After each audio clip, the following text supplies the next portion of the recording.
저는 평범한 여자로 특별할 것 없는 삶을 살아왔습니다만 지금 돌이켜보니 그 평범함 속에도 참 많은 일들이 있었구나 싶습니다. 어쩌면 평범해 보이는 삶이야말로 가장 드라마틱한 것일지도 모르겠습니다. 저는 몇 년 전까지만 해도 작은 카페를 운영했습니다. 오피스 빌딩들이 즐비한 번화가에 자리 잡은 조그만 카페였죠. 서담이라는 이름을 붙인 그 카페는 제 인생의 전부나 다름없었습니다. 새벽 5시면 어김없이 일어나서 커피 원두를 갈고 빵을 구워내는 향기로 하루를 시작했습니다. 주변에 회사들이 참 많았습니다. 그래서 아침이면 출근하는 직장인들로 북적였고 점심시간이면 또 다른 손님들로 가득했습니다. 저는 그 바쁜 시간들이 좋았습니다. 사람들의 웃음소리와 대화소리가 카페를 따뜻하게 만들어 주었거든요. 그래서 단골 손님들의 얼굴을 하나하나 기억하게 되었습니다. 매일 아침 아메리카노 라지 사이즈를 주문하는 회계사 아저씨, 달콤한 카페라떼를 좋아하는 은행 직원 언니, 그리고 항상 책을 들고 와서 구석자리에 앉아 조용히 시간을 보내는 대학생까지. 저는 그들의 일상에 작은 부분이라도 함께할 수 있다는 게 기뻤습니다. 지금의 남편을 처음 만난 것도 그때였습니다. 그는 주변 회사들 중 한 곳에 다니던 평범한 직장인이었습니다. 매일 아침이면 어김없이 들러서 아메리카노 한 잔을 사가곤 했거든요. 처음엔 여느 손님과 다를 바 없었습니다. 하지만 몇 주가 지나면서 그의 작은 습관들을 알게 되었습니다. 항상 정확히 오전 8시 10분에 도착하고 주문을 받는 동안 카운터 위에 놓인 작은 화분을 유심히 바라보며 받은 커피잔을 두 손으로 감싸지는 버릇이 있었습니다. 그리고 무엇보다도 항상 밝게 인사하던 모습이 참 좋았습니다. 안녕하세요. 오늘도 좋은 하루 되세요. 그가 건네는 인사는 언제나 짧고 단순했지만 그 안에서 묘하게 따뜻한 진심이 느껴졌습니다. 몇 주 그렇게 마주하다 보니 어느새 저도 모르게 마음이 끌렸습니다. 그가 오는 시간이 다가오면 무의식적으로 카운터 쪽을 향해 시선을 두고 있는 제 자신을 발견하곤 했습니다. 마치 누군가를 기다리는 사람처럼요. 어느 날 하필이면 비가 억수같이 쏟아지던 날이었습니다. 평소보다 늦게 문을 열고 들어온 그는 머리끝부터 발끝까지 흠뻑 젖어 있었습니다. 옷자락에서 떨어지는 물방울을 보자 괜히 제 마음까지 시려오는 듯 했습니다. 저도 모르게 카운터 밑에 두었던 작은 수건을 꺼내 그에게 내밀었습니다. 그가 젖은 손끝으로 조심스레 수건을 받아드는 순간 괜히 제 손까지 따뜻해지는 것 같았습니다. 작은 친절일 뿐인데 그날 이후로 우리 사이에는 전보다 한층 더 가까운 공기가 흘렀습니다. 단순히 주문을 받고 응대하는 관계를 넘어 날씨 이야기나 소소한 근황까지 자연스럽게 나누게 되었고 그의 말투와 표정 하나하나가 의외로 섬세하고 다정하다는 걸 깨닫게 되었습니다. 그러던 어느 봄날, 벚꽃이 막 피기 시작하던 즈음이었습니다. 그날도 그는 평소처럼 아메리카노를 주문했습니다. 커피를 건네받으면서 잠시 머뭇거리던 그는 쑥스러운 듯 웃으며 조심스럽게 말을 꺼냈습니다. 저기 혹시 괜찮으시다면 이번 주말에 시간 있으세요? 그 순간 제 심장이 철렁 내려앉는 듯 두근거렸습니다. 평소라면 가볍게 대답했을 텐데 그 질문 앞에서는 괜히 말이 막혔습니다. 당황한 기색을 들키지 않으려고 애써 차분한 척 대답했습니다. 주말이요? 특별한 일정은 없는데요. 제가 그렇게 말하자 그는 얼굴이 금세 빨개지더니 다시 용기를 낸 듯 말했습니다. 다행이네요. 사실 카페는 주말에 안 여시잖아요. 그래서 벚꽃이 예쁘게 피었길래요. 저랑 같이 구경 가주시면 어떨까 해서요. 물론 부담스러우시면 거절하셔도 괜찮습니다. 좋아요. 저도 벚꽃 구경하고 싶었어요. 말끝마다 조심스레 눈치를 보는 모습이 어쩐지 귀여워서 저도 모르게 웃음이 새어나왔습니다. 그렇게 약속된 첫 데이트. 주말이 되어 여의도의 벚꽃길을 함께 걸었습니다. 수많은 사람들이 북적였지만 이상하게도 제 눈에는 그와 저 단둘만 있는 것 같았습니다. 하얗게 흩날리는 꽃잎 사이에서 그는 의외로 유머러스했고 걸음을 맞추는 발걸음만큼이나 세심하게 저를 배려해 주었습니다. 처음이라 조금 어색했지만 그 어색함마저 설렘으로 가득한 시간이었습니다. 카페에서 일하느라 늘 정신없이 바쁘게 지내던 제게 그와 함께한 시간은 마치 다른 세상에 다녀온 것 같았습니다. 벚꽃잎이 바람에 흩날려 내려앉는 길 위에서 우리는 걸음을 천천히 맞추며 이런저런 이야기를 나누었습니다. 어린 시절의 추억, 앞으로의 꿈, 그리고 일상에서 벌어지는 소소하고 웃긴 일들까지. 카페 일이 힘들지 않으세요? 매일 새벽부터 일어나시는 걸 보면 참 대단하세요. 힘들긴 하죠. 그래도 손님들이 맛있게 드시는 모습 보면 그게 보람이라 버티게 돼요. 정말 존경스러워요. 저는 아마 그렇게 못할 것 같거든요. 에이, 무슨 말씀이에요. 회사 다니시는 것도 얼마나 힘든데요. 서로를 위로하고 북돋아주는 말들이 오가는 동안 괜히 마음이 따뜻해졌습니다. 그렇게 짧지만 깊은 대화가 이어지면서 우리는 조금씩 서로에게 마음을 열게 되었습니다. 집으로 돌아가는 길, 밤공기 속에서 여전히 벚꽃 향기가 은은히 남아 있었습니다. 그날의 웃음과 말들이 자꾸 떠올라 오랜만에 느껴보는 두근거림에 제 가슴이 한동안 멈추지 않고 뛰었습니다. 그 이후로 우리는 자연스럽게 연인이 되었습니다.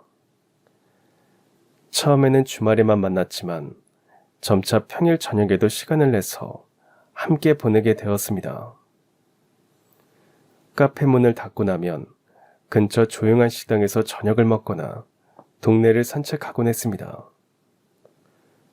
연이 넘는 시간을 함께 보내면서 우리는 서로의 마음을 확신하게 되었습니다.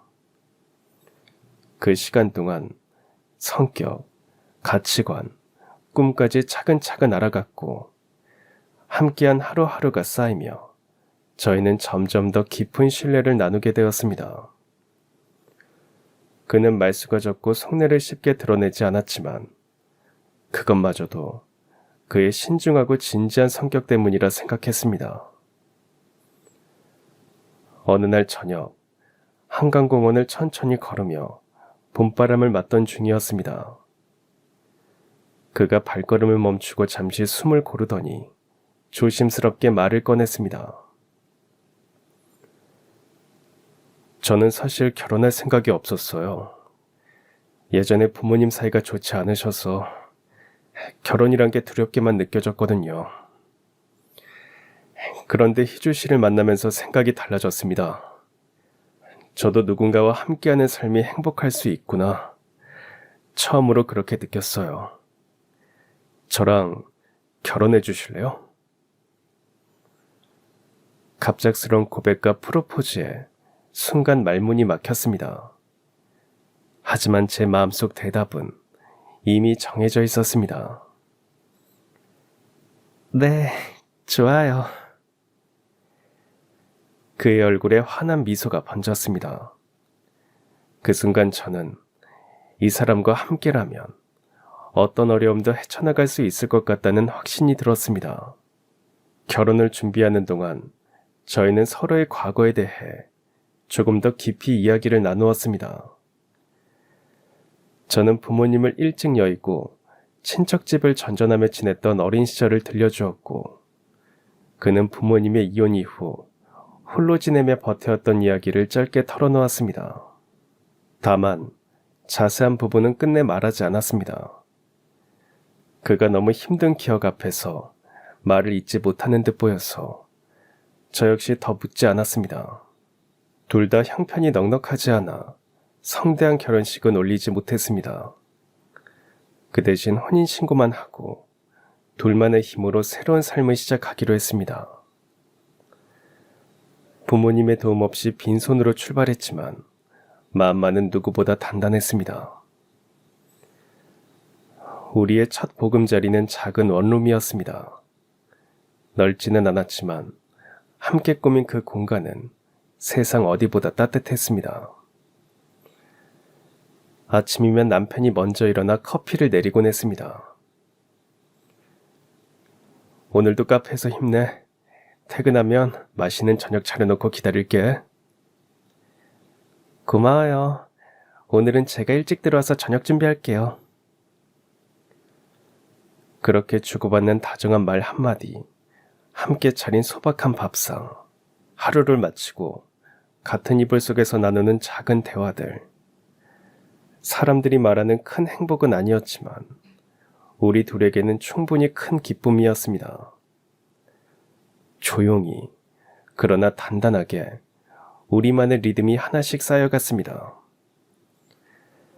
첫째, 둘째 아이들이 하나씩 태어나면서 비록 넉넉하지는 않았지만 참 행복한 나날들이었습니다. 첫째 지훈이가 태어났을 때 그 감동은 아직도 잊을 수 없습니다. 분만실에서 나온 남편의 눈에는 눈물이 가득했습니다. 작은 생명을 품에 안고 있으니 세상이 다르게 보였습니다. 카페 일을 하면서 육아를 병행하는 것은 쉽지 않았지만 남편이 최대한 도와주려고 노력했습니다. 밤에 아이가 울면 번갈아 가며 달래주고, 주말에는 남편이 아이를 돌보는 동안 저는 카페 정리를 하곤 했습니다. 2년 후 둘째 지민이가 태어났습니다. 이번에는 딸이었습니다. 두 아이를 키우면서 저희 집은 더욱 시끌벅적해졌지만 그만큼 웃음소리도 많아졌습니다. 남편도 아이들을 정말 사랑했습니다. 퇴근하고 오면 제일 먼저 아이들을 안아주고 주말에는 놀이터에 데리고 가서 함께 뛰어놀곤 했습니다. 어느덧 결혼한 지 10년이 훌쩍 지났습니다. 그동안 열심히 운영하던 카페는 경기가 어려워지면서 결국 문을 닫아야 했습니다. 주변에 대형 프랜차이즈 카페들이 들어서면서 손님들이 점점 줄어들었고 임대료는 계속 오르는 상황에서 더 이상 버틸 수가 없었습니다. 카페 문을 닫던 날, 저는 한참을 혼자 앉아 있었습니다. 지난 10여 년간의 추억들이 주마등처럼 지나갔습니다. 첫 손님을 맞던 날, 남편과 처음 만났던 날, 단골 손님들과 나눈 따뜻한 대화들, 모든 게 꿈만 같았습니다. 많이 아쉽지? 그동안 정말 고생 많이 했어. 괜찮아요. 새로운 시작이라고 생각해야죠. 그동안 고생 많이 했으니까 좀 쉬어간다고 생각해. 내가 당신 몫까지 지금보다 2배로 열심히 일할게. 하지만 현실적으로 남편 월급만으로는 내 식구가 생활하기에는 빠듯했습니다. 생활비에 아이들 학원비까지 생각하면 저도 일을 해야 했습니다. 결국 마트에서 파트타임으로 일하게 되었습니다. 처음 마트에서 일할 때는 정말 힘들었습니다. 카페에서는 제가 사장이었지만 이제는 다시 직원이 되어야 했습니다. 하루 종일 서서 계산대를 지키고 진상 손님들의 컴플레인을 받아내는 것도 쉽지 않았습니다. 집에 돌아와서도 아이들 돌보랴, 집안일 하랴, 바쁜 나날이 계속되었습니다. 그래도 가족을 위해서라면 어떤 일이든 할 수 있다고 생각했습니다. 그러던 어느 주말, 그날은 예보에도 없던 비가 갑자기 쏟아지던 날이었습니다. 남편은 갑자기 회사에 일이 생겼다며 양복까지 차려입고 나갔습니다. 주말에 회사에 나가는 일이 가끔 있었지만 그날은 왠지 평소와 달라 보였습니다. 옷차림도 평소보다 더 신경 쓴 것 같았고 외출 준비를 하면서 계속 휴대폰을 확인하는 모습도 어색했습니다. 회사에 급한 일이 생겨서 잠깐 다녀올게. 주말인데 갑자기요? 비도 이렇게 오는데 내일 가서 하면 안 되는 거예요? 프로젝트 마감이 임박했는데 문제가 생겼나 봐. 얼른 해결하고 금방 돌아올게. 그때는 별 생각 없이 보냈습니다. 회사 일이라니까 어쩔 수 없다고 생각했거든요. 남편이 회사에 출근한 이후 그날따라 이상하게 아이들이 평소 하지도 않던 반찬 투정을 하며 짜장면이 먹고 싶다고 졸랐습니다. 엄마, 오늘은 짜장면 먹고 싶어요. 저도 짜장면이야. 탕수육도요. 이번 달 생활비가 빠듯했지만 아이들의 해맑은 웃음을 보니 차마 거절할 수가 없었습니다. 결국 아이들을 먹일 짜장면과 탕수육을 주문했죠. 그런데 시간이 지나도 짜장면이 오지 않았습니다. 평소 같으면 30분 이내에 와야 하는데 1시간이 넘도록 오지 않아서 궁금해서 중국집에 전화를 했습니다. 배달을 시켰는데 아직 안 와서요. 죄송합니다. 배달원이 비 오는 길에 사고가 났다네요. 금방 다른 배달원이 다시 가져다 드릴 거예요. 마음이 철렁했습니다. 혹시 많이 다쳤나 싶어서 걱정이 되었습니다. 잠시 후 정말 다른 배달원이 음식을 들고 왔습니다. 저는 짜장면을 받으면서 사고 난 배달원에 대해 물어보았습니다. 정확히는 모르겠지만 병원에 실려갔다는 거 보니까 많이 다친 것 같아요. 제가 비가 오는 날에 배달을 시켜서 사고가 난 것 같아 괜히 마음이 너무 불편했습니다. 아이들과 함께 짜장면을 먹으면서도 계속 그 배달원 생각이 났습니다. 혹시 가정이 있는 사람이라면 가족들이 얼마나 걱정할까 하는 생각에 마음이 무거웠습니다. 결국 아이들이 짜장면을 다 먹고 난 후 중국집에 다시 전화를 걸어 병원이 어디인지 물어보았습니다. 혹시 사고 난 배달원분이 어느 병원에 계신지 알 수 있을까요? 저희 집에 오시다가 사고 난 것 같아서 병문안이라도 가보려고요. 중국집 사장님에게 병원 이름을 전해들은 저는 곧장 아이들을 옆집에 부탁하고 병원으로 향했습니다. 창밖에는 여전히 비가 쏟아지고 있었고 병원으로 가는 길 내내 마음이 무겁게 가라앉았습니다. 응급실 침대에 누워있는 젊은 청년은 생각보다 크게 다친 모습이었습니다. 왼쪽 다리는 깁스에 꽁꽁 쌓여 있었고 팔에도 두껍게 붕대가 감겨 있었습니다. 그렇게 다쳤는데도 곁을 지켜주는 보호자 하나 없이 홀로 누워있는 모습이 너무 안쓰러웠습니다. 안녕하세요. 괜찮으세요? 저는 오늘 짜장면을 주문했던 사람이에요. 사고 소식을 듣고 걱정돼서 와봤습니다. 그러셨구나. 고맙습니다. 죄송해요. 음식 기다리셨을 텐데. 청년은 아픈 와중에도 자신이 배달하지 못한 음식을 먼저 사과했습니다. 그 모습에 괜히 가슴이 저려왔습니다. 가족분은 어디 계세요? 연락은 드리셨어요? 가족은 없어요. 저 혼자예요. 어렸을 때 부모님이 돌아가셔서 고아예요. 그 순간 제 가슴이 먹먹해졌습니다.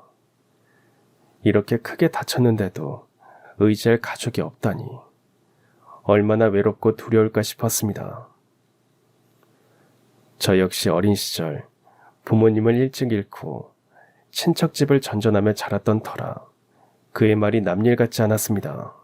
낯선 청년이었지만 왠지 오래전에 제 모습을 보는 듯 마음이 저절로 쓰라려졌습니다.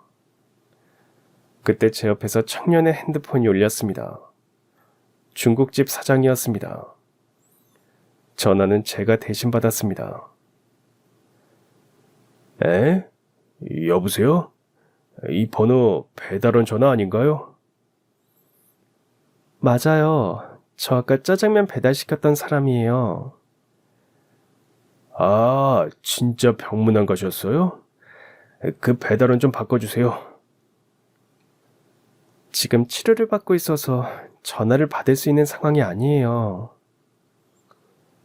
아이씨, 바빠 죽겠는데. 그놈 보고 대충 치료하고 얼른 좀 나오라고 전해주세요. 오늘 중으로 못 나올 정도면 앞으로 가게 안 나와도 된다고 해주시고요. 저는 그 말을 듣고 순간 귀를 의심했습니다. 네? 왜요? 사고는 본인 잘못이 아니잖아요. 아니, 그래도 배달 못해서 손해만 끼쳤잖아요.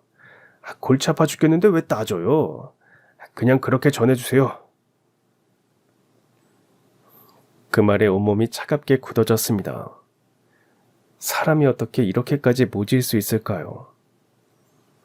사고로 다쳐 병원에 누워있는 직원에게 손해만 끼쳤다니 도저히 믿을 수 없는 말이었습니다.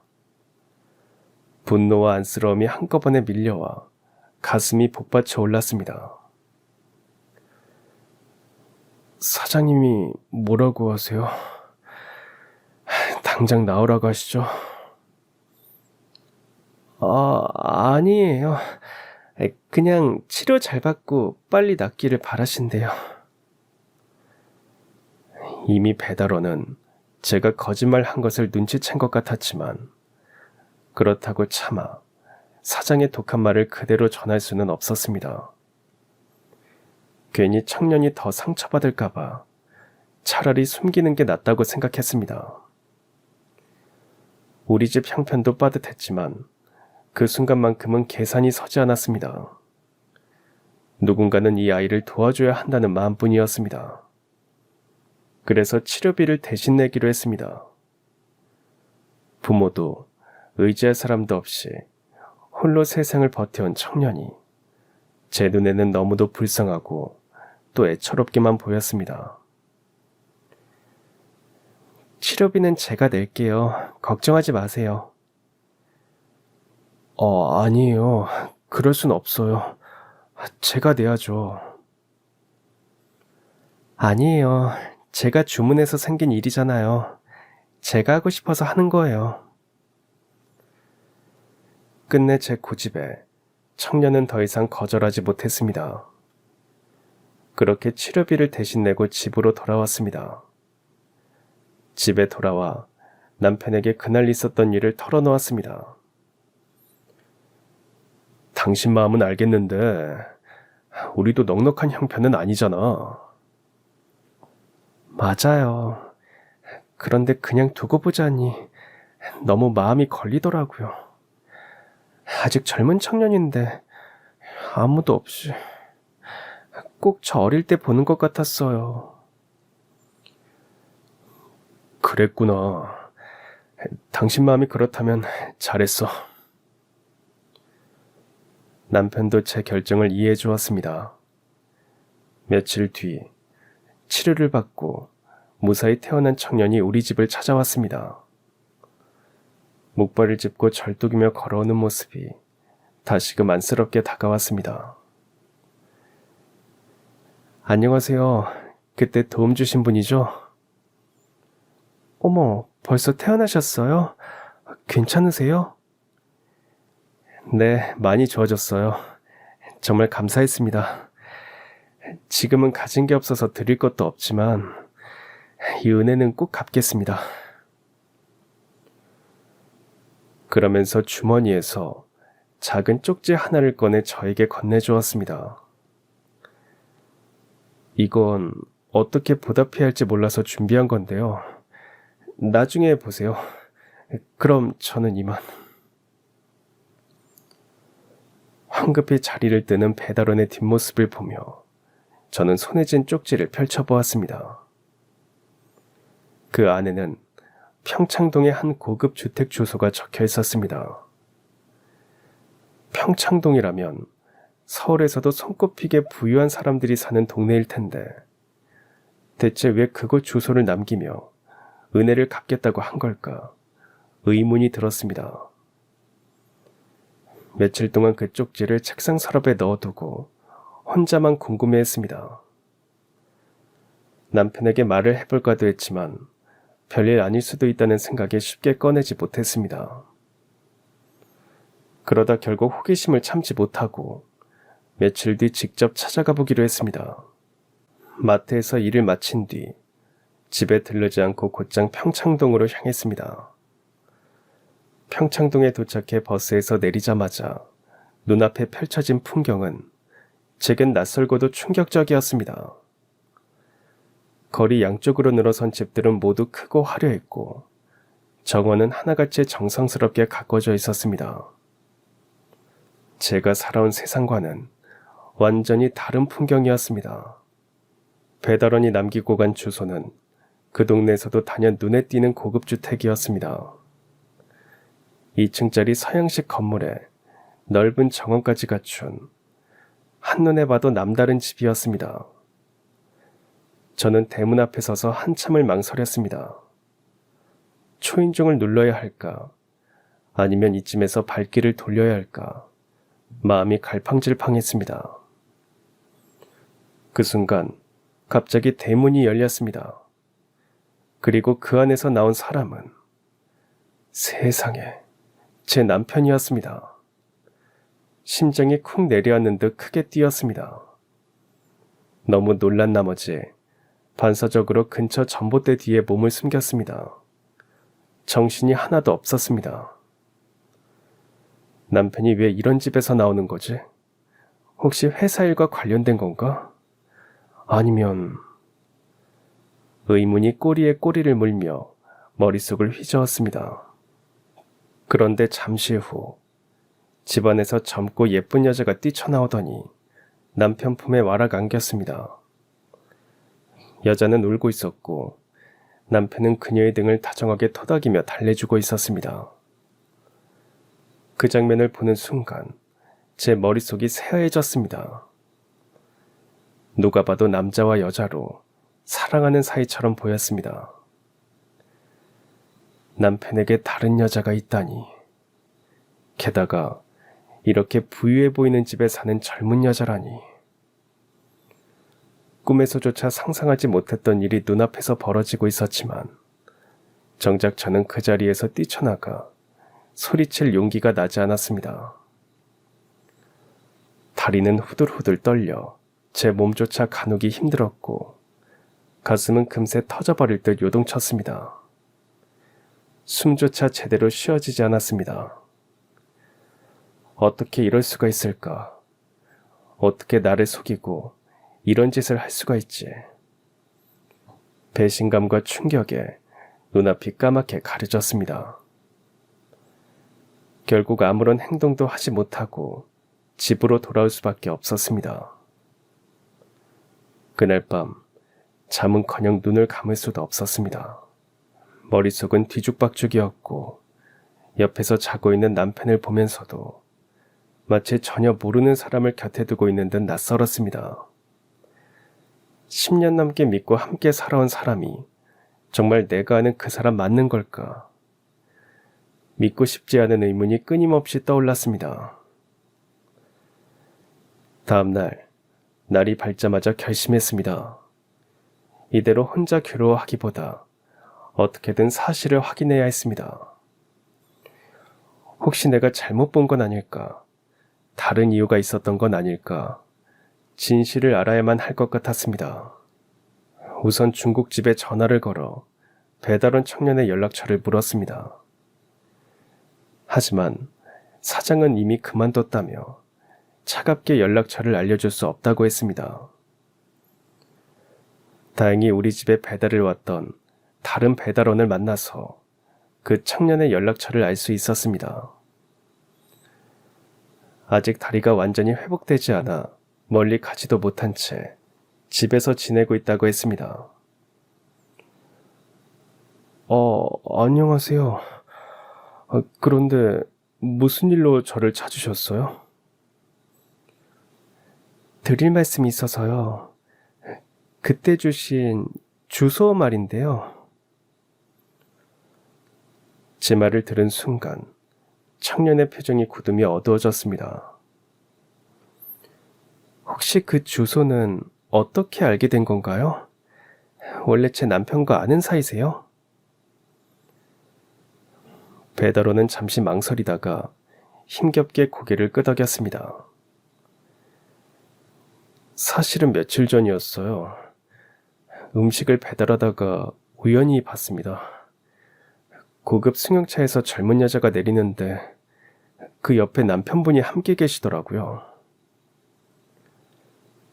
정말 제 남편이었나요? 네, 순간 믿기지 않아서 몰래 뒤를 따라가 봤는데 결국 그 여인과 함께 그 집으로 들어가는 걸 직접 봤습니다. 댁에 몇 번 배달을 갔었어서 남편분이라는 걸 알고 있었는데 옆에 계신 분이 제가 알고 있던 사모님이 아닌데 너무 다정해 보여서 뭔가가 잘못된 게 분명하다는 생각에 그냥 모른 척 지나갈 수가 없었어요.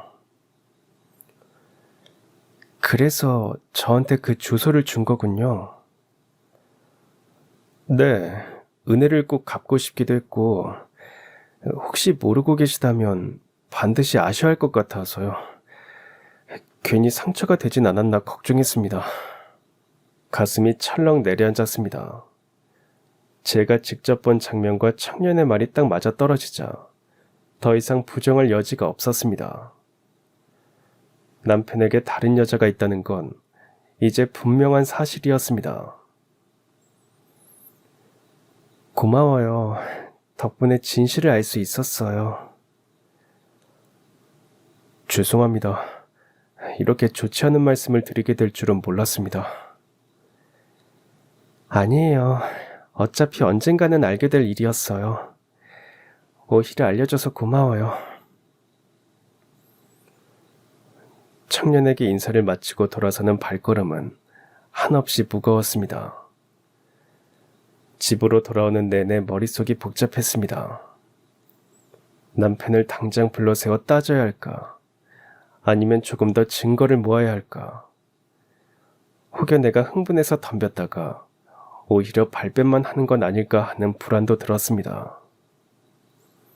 무엇보다 아이들 생각이 제일 앞섰습니다. 혹시라도 이 일이 아이들에게 상처가 되지는 않을까? 어떻게 해야 아이들을 지킬 수 있을까? 온갖 생각이 얽히고 설켜 도무지 정리가 되지 않았습니다. 그런데 그 다음 주말, 남편이 양복을 말끔히 차려입고 서둘러 외출 준비를 하고 있었습니다. 오늘도 회사에 급한 일이 생겨서 잠깐 다녀올게. 또 회사예요? 주말인데도요? 이번 프로젝트가 워낙 중요해서 금방 돌아올게.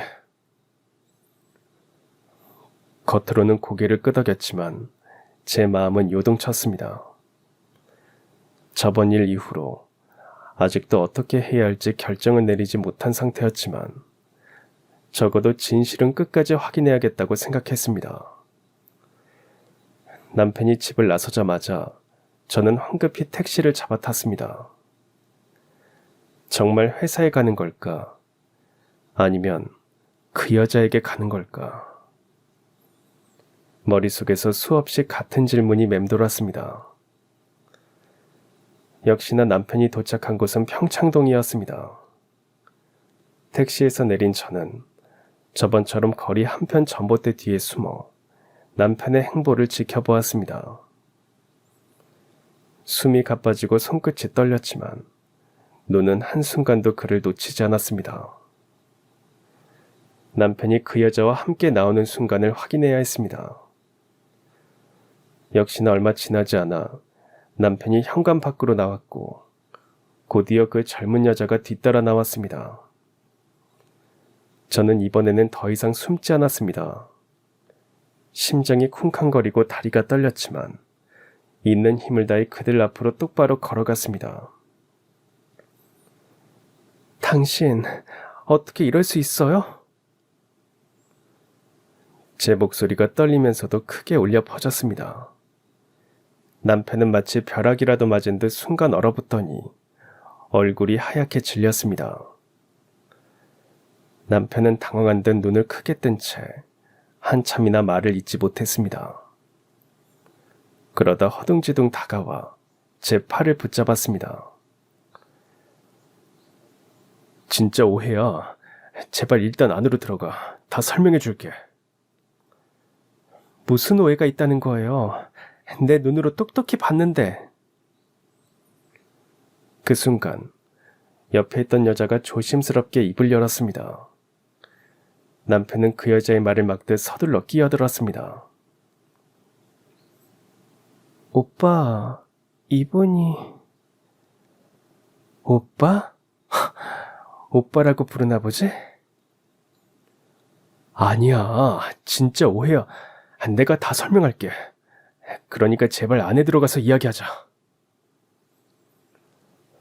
저는 터져나오는 분노를 간신히 눌렀습니다.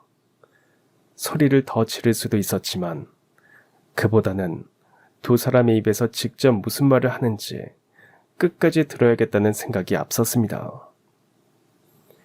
숨을 몰아쉬며 이를 악물고 그 집 안으로 발걸음을 옮겼습니다. 남편에게 이끌려 들어간 집 안은 제 삶과는 전혀 다른 세상이었습니다. 넓은 거실 한가운데에는 고급스런 소파와 테이블이 놓여 있었고 벽에는 한눈에도 값비싸 보이는 그림들이 걸려 있었습니다.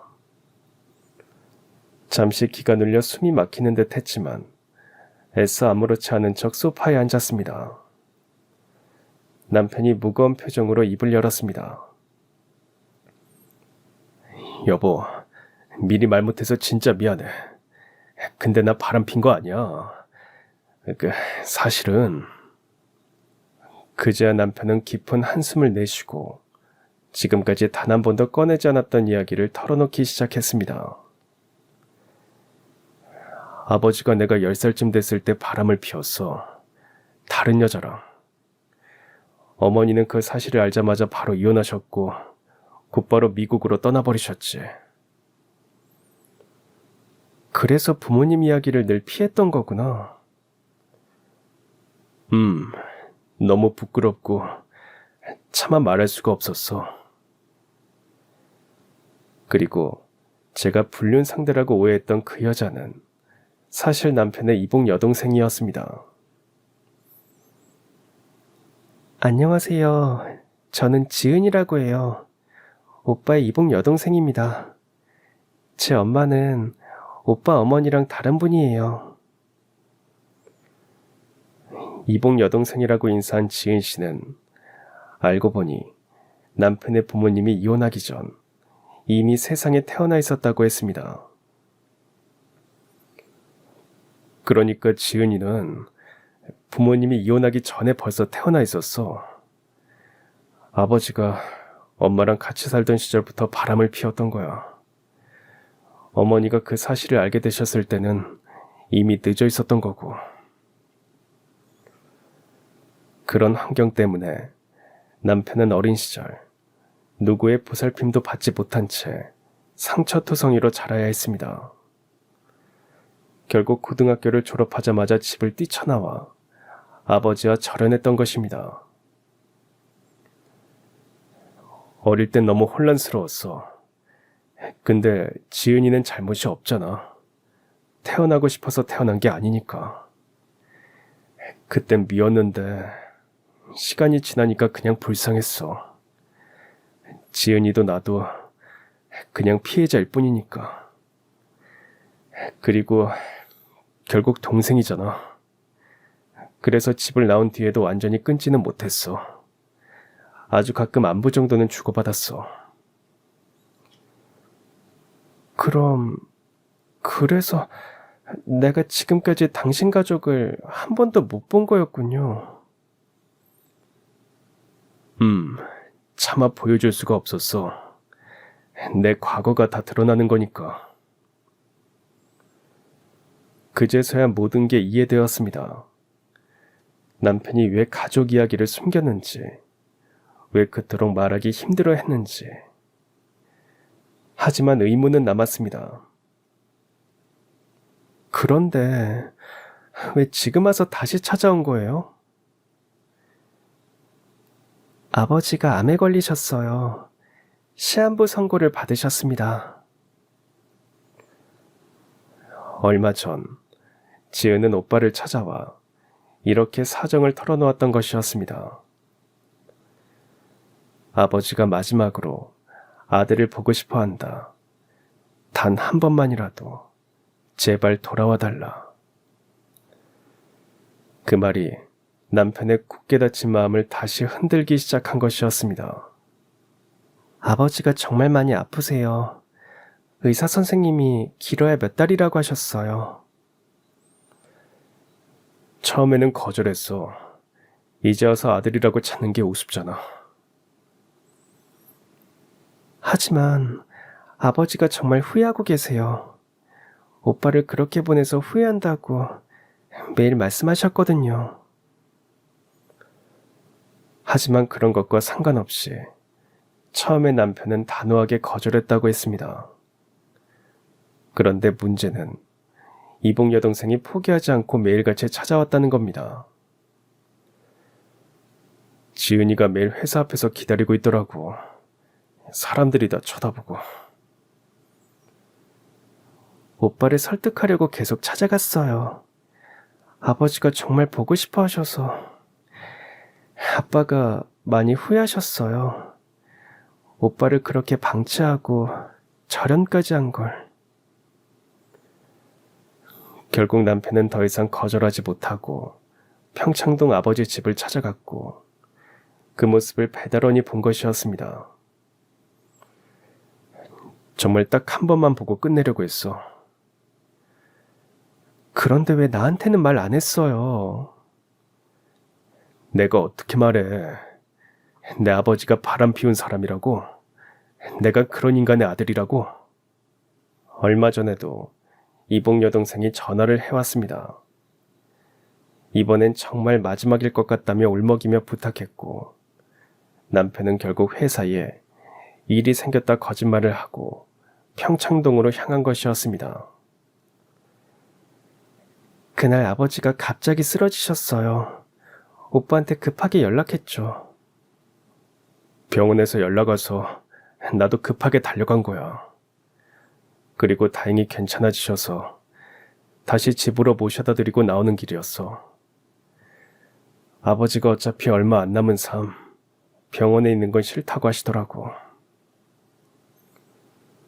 그러니까 제가 목격한 그 장면은 불륜이 아니었습니다.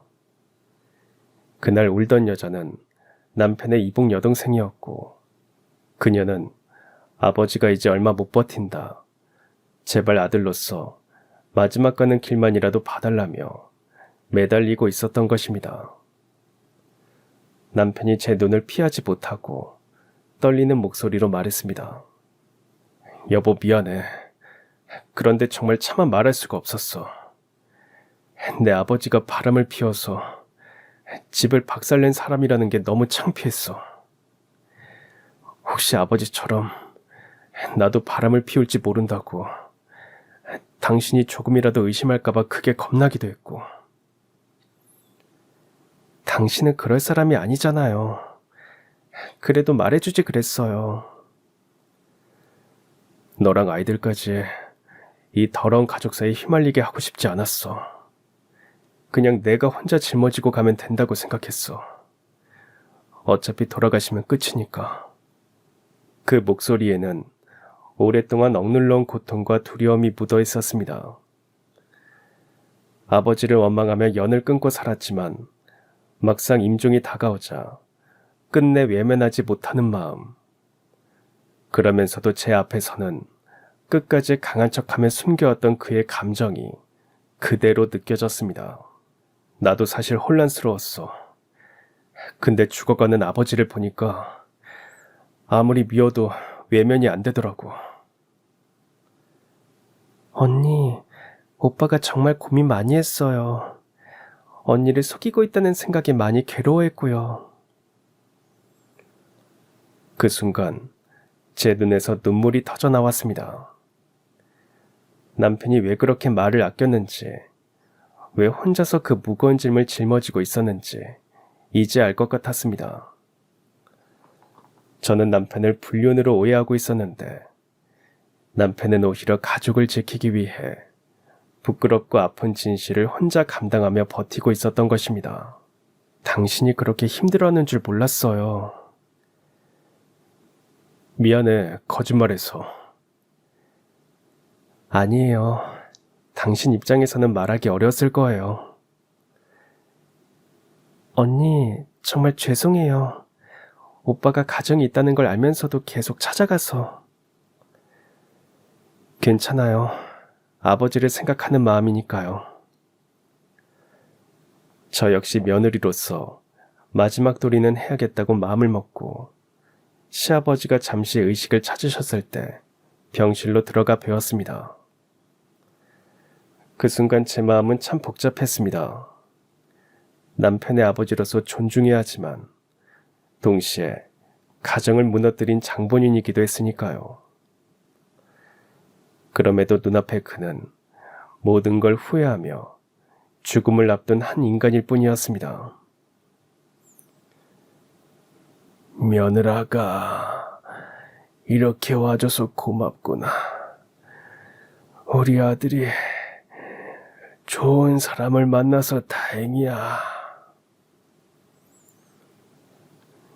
쇠약해진 몸으로 힘겹게 말씀하시던 시아버지의 눈빛에는 아들을 향한 미안함과 오래된 그리움이 뒤섞여 있었습니다. 아들아, 내가 정말 미안하다. 네가 어린 나이에 그런 아픔을 겪게 해서 평생 후회했다. 너는 아버지처럼 살지 마라. 가정을 끝까지 지켜라. 그 마지막 대화를 지켜보는데 제 눈에서도 눈물이 흘렀습니다. 분명 큰 잘못을 저지른 사람이었지만 마지막 순간만큼은 그 잘못을 후회하며 속죄하려는 한 인간의 모습이었기 때문입니다. 얼마 지나지 않아 시아버지는 결국 세상을 떠나셨습니다. 남편은 오랫동안 원망하던 아버지였지만 마지막 며칠은 병원 곁을 지키며 임종을 함께 했습니다. 그토록 원망했던 아버지를 끝까지 지켜보는 남편의 모습은 제가 알던 그 어떤 순간보다도 무거웠고 또 장했습니다. 그리고 장례식에서 남편은 상주로서 모든 예를 다했습니다. 그 모습을 바라보며 저는 다시 한번 느꼈습니다. 남편은 과거의 상처와 원망을 넘어 결국은 아들로서의 도리를 다하는 사람이라는 것을요. 그런 남편을 옆에서 지켜보는 제 마음도 울컥했습니다. 장례가 끝난 뒤 남편의 새어머니가 남편을 불렀습니다. 네 아버지가 너 앞으로 남겨둔 재산이 있단다. 이 집도 그렇고 꽤 큰 돈이야. 내가 이 집에 들어올 때부터 그건 네 몫이라고 하셨으니 이제 네가 가져가거라. 그러나 남편은 단호했습니다. 필요 없습니다. 왜 그러니? 너도 아들인데 네 몫은 네가 가져야지. 아버지가 아버지 노릇을 포기했듯 저도 아들 노릇은 포기하고 살아왔습니다. 아버지 곁을 지킨 건 새어머니와 지은이잖아요. 그 재산은 두 분이 쓰세요. 저는 제 힘으로 제 가정을 지킬 겁니다. 그리고 남편은 저에게도 조심스럽게 물었습니다. 당신도 괜찮지? 그럼요. 우리 지금까지 그렇게 살아왔잖아요. 그래도 아이들 교육비라도 보태 써라. 정말 괜찮습니다. 감사하지만 받을 수 없습니다. 남편의 목소리에는 흔들림이 없었습니다. 어떤 설득에도 마음을 바꾸지 않았습니다. 그 모습을 지켜보며 저는 깨달았습니다. 가정이라는 건 때로는 상처와 비밀로 얼룩질 수 있지만 결국 가장 중요한 건 지금 곁에 있는 사람을 끝까지 지키는 것이라는 걸요. 그날 밤 남편이 제 손을 잡고 말했습니다. 이제 더 이상 숨길 건 없어. 당신이 알아야 할 건 다 말했어. 고마워요. 그리고 지금까지 지켜본 당신은 아버님과 달라요. 이미 우리 가족 모두를 지키고 있잖아요. 남편은 그제야 눈시울을 붉히며 제 손을 꼭 잡았습니다. 고마워, 이해해줘서. 아버지가 다른 건 몰라도 사람 하나는 잘 봤네. 당신이 좋은 사람이란 걸 한 번에 알아보셨잖아. 그날 이후로 남편을 보는 제 마음이 달라졌습니다. 겉으로만 봤을 때는 정말 불륜처럼 보였지만 그 안에는 이렇게 아픈 가족의 진실이 숨어 있었던 것입니다. 오해로 시작된 의심이 오히려 서로를 더 깊이 이해하게 된 계기가 되었습니다. 남편도 더 이상 비밀이 없어져서 그런지 훨씬 밝아졌습니다. 예전에는 가끔 우울해하거나 혼자 고민하는 모습을 보였는데 이제는 그런 일이 없어졌습니다. 전 그리고 이복 여동생 지은이와도 좋은 관계를 유지하게 되었습니다.